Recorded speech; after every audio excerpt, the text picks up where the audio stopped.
ما هذا العبث الذي يحدث في ليبيا؟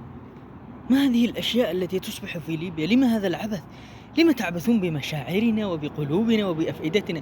يا أخي كفانا، نحن لا نتحمل كل هذا الجمال. ورأيت الوزير الداخلية ويتكلم بالقرار كذا باللهجة الليبية، يا سلام. صلى الله العظيم رب العرش العظيم أن يزيدكم من واسع فضله. والله لو لم أكن أحيا في مدينة رسول الله صلى الله عليه وسلم لتمنيت أن آتي لأعيش بينكم. أسأل الله العظيم رب العرش العظيم أن يزيدكم من واسع فضله. قل بفضل الله وبرحمته وبذلك فليفرحوا. افرحوا والله أنه قرار. يا أخي ليس هناك أجمل من أن يوضع الشخص المناسب في المكان المناسب. أسأل الله العظيم رب العرش العظيم أن يولي علينا في اليمن خيارنا، وأن يصطفينا، وأن يهبنا من أهل السنة من يحكمنا ومن يقيم فينا كتاب الله وسنة رسوله. الله أكبر.